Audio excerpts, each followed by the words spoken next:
Naman, sa wakas natuldukan na ang matagal na espekulasyon tungkol sa relasyong Sara Geronimo at Mateo Gudicelli. Matapang naman na inamin ng pop star princess.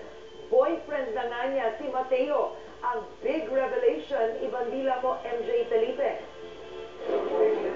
Sama-samang nag-celebrate ng victory party ang buong staff and crew ng Maybe This Time sa tagumpay nito sa box office. Tonyo, love, perfect. 133 million pesos ang kabuuang kinita ng pelikula na palabas pa rin sa ibang bansa. Ay, masaya kami kasi nga, katulad ng sinabi po, dami po namin kasabay ng Hollywood movies pero still, nag-binless pa rin kami. Masaya sina Coco at Sara na marami ang kinilig sa kanilang movie. Pero mas kinilig ang lahat sa kumpirmasyon ni Sara na mahal ang tawagan nila ni Mateo Gudicelli.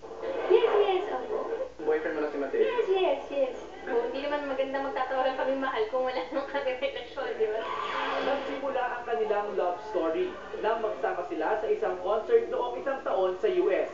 Bahagi ito ng 24SG concert tour ni Sara. Mula noon, umingay na ang balitang nililigawan ni Mateo ang popstar princess. Sunod-sunod na rin nagsulputan ang kanilang mga photos sa social media. Ayon kay Sara, ang pag-amin niya sa kanilang relasyon ni Mateo ay para matuldukan na rin ang mga espekulasyon. Pero hindi na nagbigay pa si Sara ng detalye gaya ng kanilang monthsary.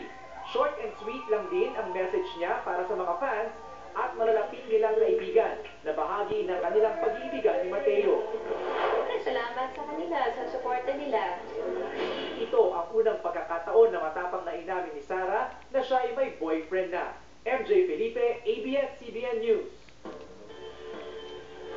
Oh, kaya blooming. Oh, di ba? Oh, sabi ko, hindi. Di masaya ako na masaya si Sara. She deserves to be happy, o, di ba? Tama yan. Napapanahon na rin naman. Swerte sila Oo sa isa't isa. naman. Pero pag nagde-date yata, kasama ang mga magulang ni Sarah.